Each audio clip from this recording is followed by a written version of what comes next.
Bon, on va pas se mentir, c'est difficile aujourd'hui d'échapper à la multiplication des bruits de guerre et cette fois-ci, à nos portes, ici en Europe, via un prolongement ou un débordement, je ne sais pas comment dire, potentiel de la guerre en Ukraine. En effet, pour la première fois, à mon avis, mais peut-être qu'avec les faits et contextes, Benoît va me contredire, depuis des décennies, les discours, les décisions sont en effet de plus en plus explicites. À moins de faire l'autruche, je ne vais pas la faire maintenant devant vous, il y a sans doute une charge mentale anxiogène pour tout le monde, et notamment ici autour du plateau. Alors, je pense que nous, les croyants, nous sommes touchés comme les autres, voilà. Est-ce que pour autant, nous devrions flipper? Voilà. Et sinon, si on flipperait... J'ai dit on se flipperait? Oui. Mais c'est une grosse erreur de français. Si on disait si on ne flippait Voilà, pas, par exemple. Et si on flippait, voilà, ou si on flippait moins, effectivement, quels seraient nos atouts ou nos bottes secrètes? Donc du coup, il y a 3 options sur la table pour nous et pour vous qui nous écoutez, qui nous regardez. A, il n'y a pas matière à flipper, arrêtez de contribuer avec votre émission à cette atmosphère effectivement anxiogène. B, effectivement, c'est flippant, mais je ne vois pas du tout en quoi il y aurait une différence entre un croyant et un non-croyant. C, sans doute, c'est flippant, mais encore une fois, le croyant, il a des secrets, des bottes secrètes. On peut rajouter un D? Voilà. Non, il n'y a pas le D. Le D, je rappelle, c'est l'option quand on veut virer quelqu'un du plateau. C'est toujours une option qui est ouverte. Voilà, ça m'arrangerait si c'était pas moi. Premier tour de table flash, et on va laisser la confession à Anita. Benoît, le sujet, il a atterri dans ta boîte aux lettres. Ça t'a fait quoi? Ça te fait quoi ce soir? Le sujet, en même temps que les dernières annonces qu'il y a eu, au début, quand c'est sorti, ouais, j'ai flippé grave. Parce que quand même, si l'Europe est l'ennemi de la Russie, moi qui habite vraiment pas loin du Parlement, je suis mal barré. Pourquoi? Le Parlement, c'est potentiellement une cible? Un truc comme ça. Ah, le ça Parlement fait européen? très peur. D'accord. Bon, j'ai réfléchi un peu, au bout de 20 secondes, je me suis calmé. D'accord. Et tu sais quelle est la position que tu vas tenir aujourd'hui? Oui, mais je regarde le suspense. D'accord, suspense intolérable. Une fois n'est pas coutume, moi je vais être plus solennel que d'habitude. J'avoue que parmi les différents fléaux, malheurs qui peuvent frapper notre terre, la guerre est celui qui me fait le plus peur. Voilà. Et je pense que le choix du sujet, je ne l'ai pas fait de gaieté de cœur, mais peut-être que c'est une manière, un catharsis, voilà, une manière d'expurger. Voilà. En tout cas, pour moi, par rapport aux 3 options, c'est clairement C, et je défendrai Mordicus, comme quoi, nous, en tant que croyants, nous devrions avoir des atouts capitaux. C'est tout de suite la confession avec Anita. Alors, je sens que ma confession va plaire une fois de plus. Ah merde, c'est ironique. 1965. Dans ma cour d'école primaire, j'entends parler de bruit de guerre. Ah. Les États-Unis viennent d'engager massivement leurs forces contre le Nord-Vietnam. Et les plus grands, ceux qui ont 12 ans à peu près, qui en savent en fait aussi peu que moi, disent que c'est peut-être la fin du monde. 1990, je suis animatrice dans un camp de jeunes, donc complètement isolé de l'agitation du monde, mais des bruits de guerre nous parviennent. C'est la guerre du Golfe qui est en train de commencer, qui va opposer l'Irak à une coalition de 35 États dirigés par les États-Unis.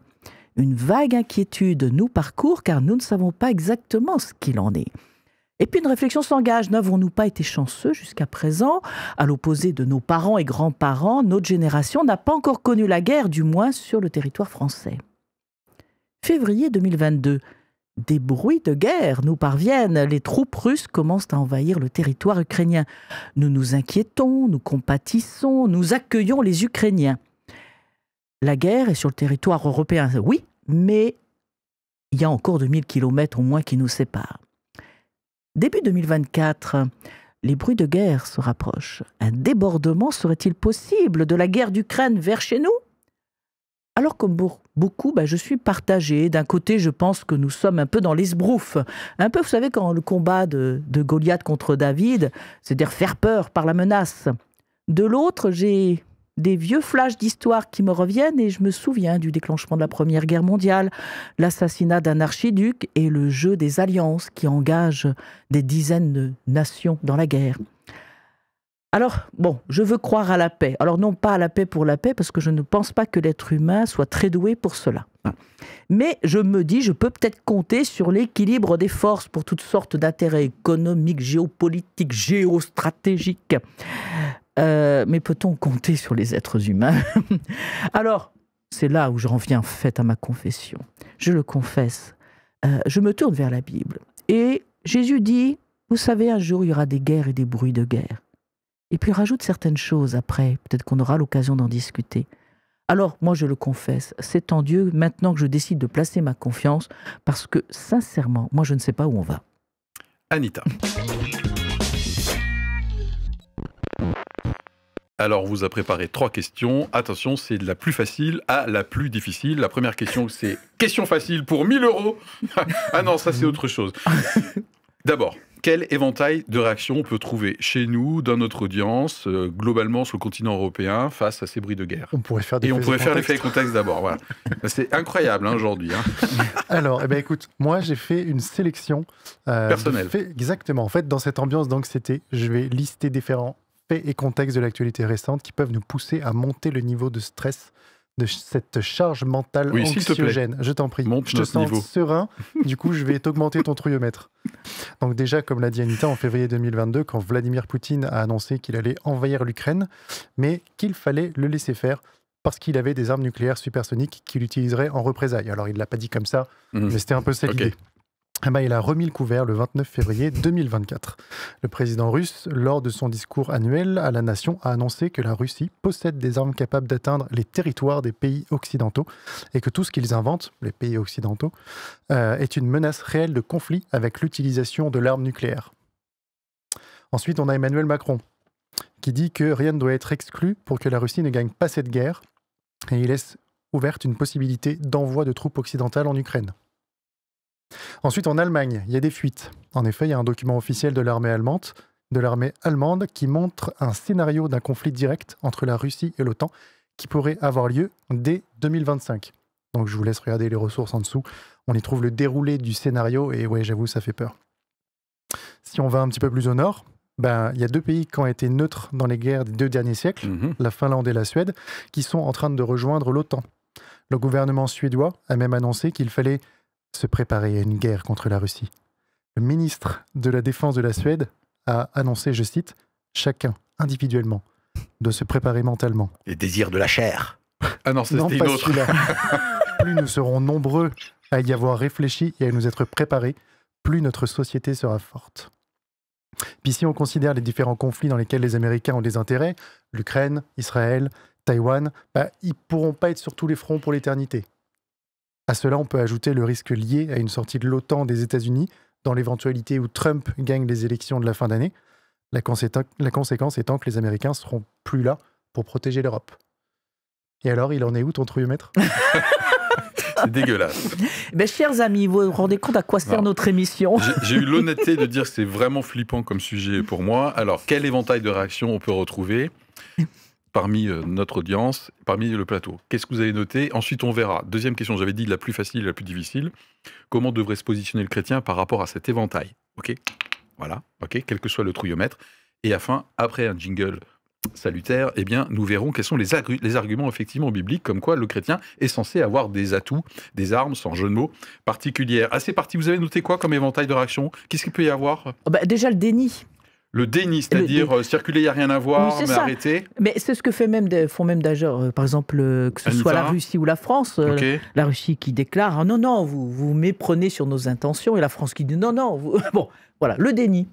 On peut dire rien n'arrive, rien n'existe. Le déni. Moi, je dirais à l'opposé. Vite, il faut se barricader. Prenez des radios sur batterie, achetez du PQ. Très important en cas de crise. Ouais. Voilà, un peu la folie. Pendant la Covid, il fallait qu'on achète aussi des PQ. Oui. Je me souviens. C'est vrai, en plus. Échange mais Porsche Panamera contre PQ. Mais on rigole, mais sérieux le sujet, non. Ok, donc un côté un petit peu alarmiste. Alarmiste, et je dirais qu'il perd un peu de raison. Qui perd raison. Moi, je me suis noté peut-être une variante du déni, peut-être que vous êtes là, un petit peu là-dedans, c'est l'autruche. C'est-à-dire, je ne veux pas m'intéresser, j'arrête de regarder les infos, ça me fait flipper, je vis au jour le jour. Donc l'autruche, voilà. Okay. Il y a la préparation un peu à la guerre, c'est un peu dans la suite de ce que disait Benoît, et la préparation soit de certains États, par exemple, qui sont en train de revoir leur budget militaire. Hein.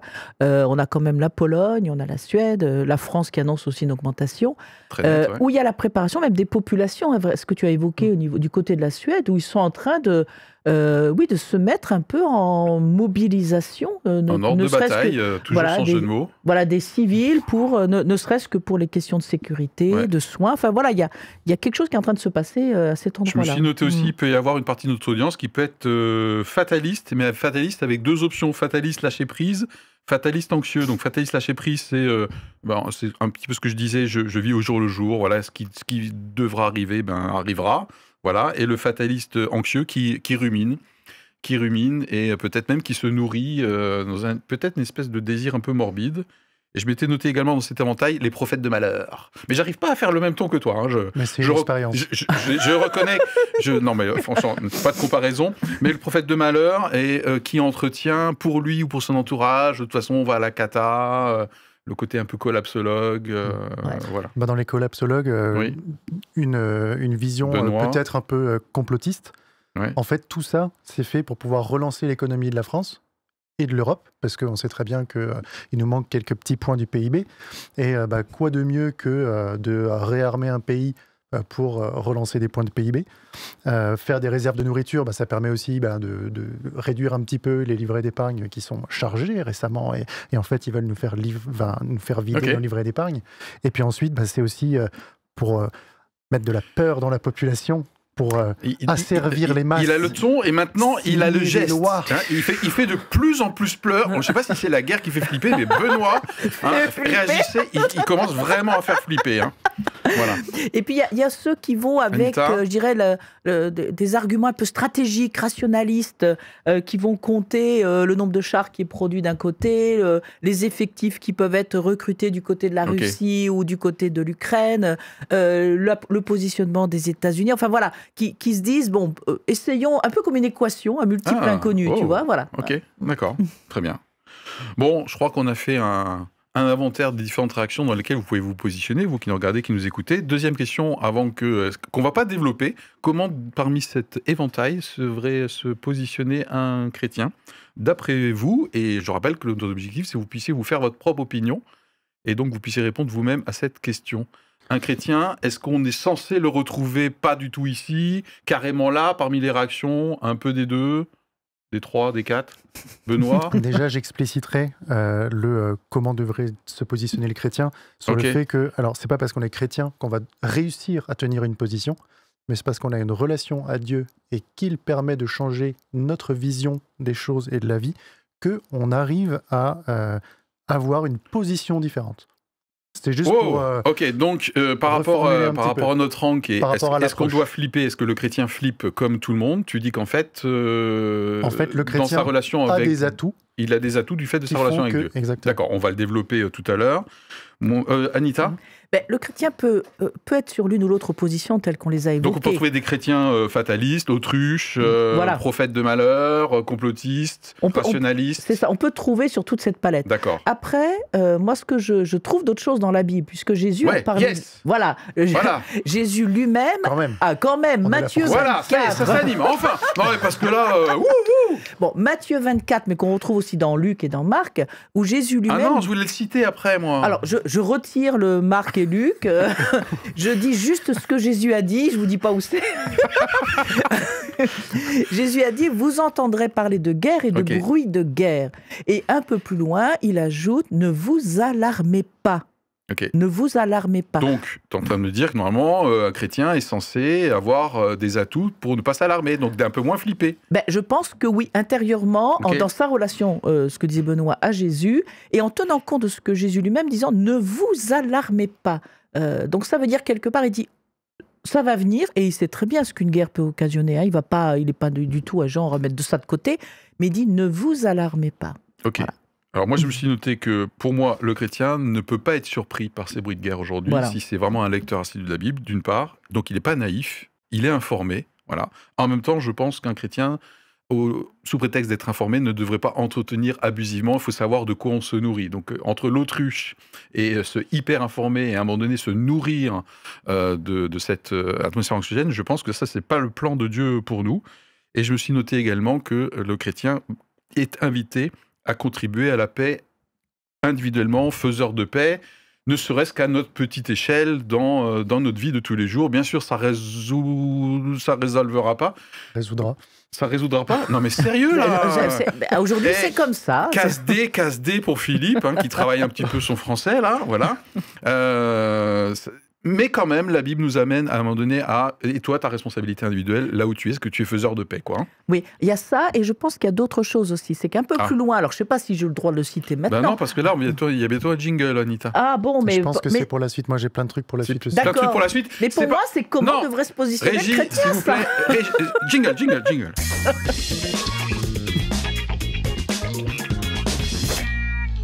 Bon, merci beaucoup pour la réactivité à la régie. Jingle, ça veut dire que maintenant... Jingle, ok. Ça veut dire qu'aujourd'hui, maintenant, il faut vraiment développer en quoi cette posture, cette position du croyant qu'on vient juste de placer, eh bien, elle a des arguments bibliques et on a aussi de quoi appliquer cette posture. Alors, vous avez dit que vous avez plein de choses. On y va. Benoît, toi qui fais un peu le kéké, là. Allez, on y va. En fait, Jésus, quand il dit « vous entendrez parler de guerre, de bruit de guerre il parle de son retour. Donc, un chrétien, à entendre qu'il y a des guerres, des bruits de guerre, devrait garder quelque part dans sa tête « est-ce que c'est quelque chose qui est en train de préfigurer le retour de Christ ?» Ok, donc il y a une question de fin des temps, là. Sans jouer un peu trop l'alarmiste, c'est-à-dire... Alors, sachant que la fin des temps, à chaque conflit, tout le monde a toujours dit « ça y est, c'est la fin des temps ». Mais ça peut inviter chacun à se repositionner dans sa relation à Dieu. Il parle, effectivement, Jésus parle des douleurs de l'enfantement avant son retour. J'ai noté ça aussi. Voilà. Je sais que j'ai un bon point là. Ouais. Et... tu restes. Voilà, je reste. Tu restes encore une saison, une émission, pardon. Voilà. Et puis, il y a un peu plus loin, moi, ce qui m'a marqué, c'est l'endroit aussi où Jésus dit « mais attention à vous-même, parce que l'amour de plusieurs va se refroidir. » Donc, ça veut dire qu'en tant que chrétien, la première chose que nous devons faire, c'est commencer à considérer notre propre cœur et notre propre relation à Jésus. Parce qu'on peut se faire avoir par effectivement un climat anxiogène qui, humainement parlant, peut se comprendre. Et Jésus dit, mais attention, veillez à votre amour, veillez à votre foi. Parce que c'est ça l'essentiel dans un premier temps. Et pour nous, et parce que c'est à partir de ça que nous pouvons apporter de l'aide aux autres aussi. Je rebondis là-dessus. Jésus, dans ses messages, a souvent dit à ses disciples que la paix soit avec vous, restez en paix, soyez en paix, ne vous inquiétez pas. Et en fait, il y a un processus psychologique tout à fait normal, c'est qu'à partir du moment où on est dans la peur, on a des hormones pas cool, le cortisol, qui viennent nous inonder le cerveau et qui font qu'on n'est plus lucide sur ce qui se passe. Alors que si on reste dans la paix, ça nous permet de mieux appréhender le monde. Eh bien, ça rejoint complètement ce que je m'étais noté. Partout dans la Bible, il y a des appels incessants, à la paix intérieure, c'est l'inverse de se troubler. Et 2, à la paix extérieure, donc se réconcilier, être faiseur de paix. Et puis, qu'est-ce qui permet à un chrétien potentiellement d'appliquer ça? C'est juste la méthode Coué. Ne te trouble pas. Sois en paix. Je pense que ce que Benoît a dit, c'est entretenir notre relation avec Jésus. On est d'accord. C'est lui parler, c'est la prière, c'est la parole de Dieu, c'est le partage avec d'autres frères et sœurs. C'est toutes ces réalités que Jésus, sur lesquelles il a insisté et qui sont vraiment nécessaires encore plus en cas de crise, en fait. Et justement, on citait, puisque Matthieu 24,6, vous entendrez parler de guerre, de bruit de guerre, gardez-vous d'être troublés. Il faut que ces choses arrivent, On retrouve ça également dans Marc 13, verset 7. Et on trouve aussi des bruits de guerre dans l'Apocalypse avec l'un des 4 cavaliers. Pour les non-initiés, c'est pas grave, mais c'est un cavalier rouge. Et en l'occurrence, c'est son cheval peut-être qui est rouge, c'est le cavalier, c'est le cheval qui est rouge. Le cheval roux. Le cheval roux. Et là, tu fais la comparaison avec la Russie qui est rouge. C'est ça, là. Oh là là, t'es en train de faire ça y est, je suis un prophète moi aussi, je vais peut-être rejoindre la prophétesse en chef. Qui est en rouge d'ailleurs. Qui est en rouge d'ailleurs, effectivement, à ma gauche. Voilà, il y a un principe spirituel tout au long de la Bible, de toute façon, c'est que de toute façon, l'être humain ou l'humanité sans Dieu va au chaos. Au chaos individuel, au chaos entre les nations. Donc il y a un dérèglement général. Donc là, je ne suis pas en train de faire le déclinologue ou le clapsologue. C'est vraiment un principe biblique, c'est que l'être humain sans Dieu va au chaos. Oui, Voilà. et c'est vrai que clairement, que ce soit dans l'Apocalypse Anita. ou dans le livre d'Ézéchiel, etc., on voit bien qu'à la fin des temps, il va y avoir une accumulation de conflits, de famines et C'est ce que autres. tu voulais dire par douleur de l'enfantement tout à l'heure, c'est une Alors, expression c'est- biblique, hein, Mais c'est effectivement. assez l'expression biblique. Mais il y a une bonne c'est-à-dire- nouvelle derrière cette expression, tu ne trouves pas? Mais tout à fait, ça veut dire qu'après, Jésus revient. Donc on y revient, Voilà. ce qui a Exactement. déjà été dit. Et là où le chrétien a une espérance Ah. dans Voilà. une vie après la mort. C'est pour Cette ça que je mort pense terrestre qui n'est que nous, qu'un en tant que chrétiens, on passage. n'est pas encouragé, par exemple, à être, comment dire, vous savez, des prophètes de malheur en disant « Ah, vous n'êtes pas chrétien, voilà, ça tombe bien, ben voilà, on a la monnaie de sa pièce. » On est encouragé. Je l'ai bien fait? Non, pas aussi Oui, bien que toi. si, c'est pas c'était mal. beau. Ça, c'était c'est pas bien. mal. Non, mais on est appelé, effectivement, à adopter alors, non pas être naïf, mais avoir un message d'espérance. Complètement d'accord avec toi. Ouais. Mais non, en tout cas, ça serait pas biblique de se transformer en espèce de « Je vous l'avais bien dit ». Oui, ah non, ça c'est pas du tout l'amour que Jésus attend de On notre est complètement part. d'accord. Voilà. Non, mais parce que parfois, dans nos milieux, bon, Ouais. il peut y avoir des trucs pas cool, Bah, quoi. hein, surtout voilà. qu'on va dire je vous l'avais bien dit, sauf qu'en fait, on n'est pas mieux que les gens autour de nous. Exactement, on n'est pas mieux. Oui. Et puis est-ce que tu as pensé aussi au fait que nous avons des armes en tant que chrétiens? Incroyable, Non. on est... Oh là là. Vous avez les mêmes notes, c'est fou. Justement, j'étais en train de me dire, mais comment on fait concrètement? C'est quoi nos armes? Eh ben écoute, Sans jeu de mots, encore. d'abord, je dirais, c'est Paul, c'est On Paul n'a pas qui de la relation quand même avec Dieu. voilà. Bon, Paul ok. qui dit dans Éphésiens Anita, que nous n'avons pas à lutter contre la chair et le sang, c'est-à-dire contre les humains, ça rejoint un peu ce Ok. que nous sommes en train de dire, mais contre les dominations, les mauvais esprits. Il y a des forces des ténèbres, des forces sataniques Le qui monde existent spirituel, réellement, ok. le monde spirituel, qui essaye de faire la bagarre, et ça a des répercussions sur notre terre.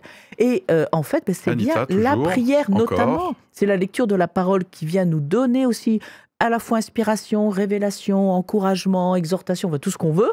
Et la prière, je pense que le chrétien ne s'imagine pas quelle est la puissance de la prière. Et il peut prier pour les autorités, il peut prier pour les nations, il peut prier pour les peuples. Ok, donc en gros, le chrétien est quand même amené à potentiellement, même si il y a une issue quasiment inéluctable, mais quand même continuer à s'investir, notamment par la prière, pour le monde qui nous entoure. On peut toujours C'est ce que t'es en train demander, de dire. même s'il Ok. doit y avoir des guerres, on peut toujours demander à ce qu'elles soient minimisées, à ce qu'il y ait moins de souffrance, etc. J'apporte Benoît. une petite nuance. Enfin, Ah, je suis d'accord. bien. ouais, ça Mais- clash. Mais, non, une précision, parce qu'on pourrait rapidement faire le raccourci de dire bah, nous, on est dans le camp des gentils, Oui. et puis celui qui est en face, c'est le camp des méchants, et du coup, c'est le camp des puissances, des dominations, de tous ces gens-là. Ok, Et de diaboliser Ah. un ennemi potentiel, d'accord. sachant que l'ennemi, Satan, aura cette volonté de semer la discorde. Ok. Oui. Donc ça veut Mhm. dire qu'il utilisera dans les différents camps des arguments pour pouvoir monter les gens les uns contre les autres. Mais ça ne veut pas dire que dans un camp, il y a le mal absolu. Oui. Ok. Là, quand je parlais de force diabolique, c'était bien dans les lieux célestes. Et Ouais. tu as raison, Ok, ils les anges viennent jouer spirituels, sur nous tous. l'auditoire. Tout à Ok, fait, tu as il se raison. complète Mm. bien. Moi, je m'étais noté que le croyant, par rapport à cette paix à laquelle il est appelé, ne vous troublez pas. Eh bien, il a la foi comme quoi Dieu est finalement au contrôle. Voilà, même si des fois ça peut paraître bizarre. 2, il a des perspectives extraterrestres. Alors quand je me suis écrit ça, je me dis mais extraterrestre, c'est-à-dire qu'il dépasse notre passage sur Terre tel qu'on le connaît. Et bien sûr, le Saint-Esprit en nous. Ça, c'est une promesse qui s'est accomplie au moment où Jésus, pour les croyants, hein, bien sûr. Hein.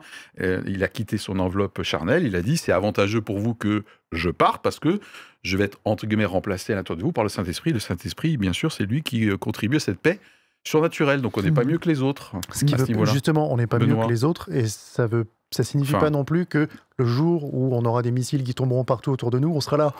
Non, je suis en paix. Ne vous Non. inquiétez pas. Non. Oh, il fait On bien sera- encore. on hein, sera- génial. On sera mal, mais il y aura Tout à une fait. petite On partie est de nous. touché émotionnellement. Voilà, on sera hein. touché, Moi, ça me mais- fait flipper ce sujet. hein, Mais je l'ai il dit. y aura hein. quand même, j'espère, un petit quelque chose, une petite flamme qui dit Une paix surnaturelle, je pense. l'esprit est avec toi, Dieu est là. Ok. Mais quand on voit Ouais. les témoins qui nous ont précédés, que ce soit ceux décrits dans la Bible, par exemple quand je pense à Étienne, qui est mort lapidé et qui pourtant semblait illuminé, enfin lumineux à ce moment-là, quand on voit les témoins qui ont assisté à des guerres précédentes et leurs témoignages, enfin, oui, on peut dire qu'à la fois humainement parlant, on peut vraiment flipper, et pourtant il y a l'aide surnaturelle de Dieu, et voilà, et ça, je veux dire, ça vient du Seigneur, quoi. Ok. J'aurais envie que notre audience nous quitte. Enfin, nous quitte. Non, Ne restez. quitte Non. pas. Mais N'écoutez restez, pas mais Philippe. on dit, ok, si demain un croyant est interpellé par non-croyants, et au fait, toi en tant que croyant, comment tu réagis par rapport à cette atmosphère? Est-ce qu'on aurait un petit script, une espèce de petit témoignage, un flash? Moi, je me suis noté quelques phrases qu'on pourrait dire, qui pourraient inspirer notre audience. Non, pas vraiment, Anita? Ben, moi, je me suis dit... Si on résume un peu tout ce qu'on a Ce dit. qui revient dans ce genre de questions, souvent, c'est « mais pourquoi Dieu permet-il ça ?» Ah, Ok. Donc je pense que c'est la question du mal, et donc on en vient au basique, c'est-à-dire parler du plan de Dieu par rapport à l'être humain, la séparation de l'homme avec Dieu, et voilà, et l'être humain a une responsabilité par rapport à ce qui se passe sur Terre quand même. Hein. Bon. Donc je pense qu'il y a une partie comme ça, alors c'est pas dans le sens accusatoire, mais de répéter ce que dit la Bible. Chacun sa responsabilité. Voilà, hein. c'est ça, et que c'est peut-être pas Dieu qui est coupable, il faut peut-être déjà regarder chacun dans notre cœur, quoi. Ok, très bien. Benoît? Moi, je parlerai de mon témoignage et en fait de la sérénité que je peux avoir en m'approchant de Dieu, que ce soit dans la prière ou autre. Et Donc ça, c'est quelque chose que tu vis. Oui, Ok. complètement. Ouais, Mm. non, Il y a mais, des moments où c'est un cataclysme autour de toi, mais en fait, tu es Ouais. sereinement en panique. Ok. Oui. Et t'as pas l'impression que c'est une faculté qui t'est forcément propre, c'est quelque chose qui, c'est un peu un cadeau, une grâce, c'est ça? C'est lié à la relation avec Dieu. Alors là, je n'en sais rien.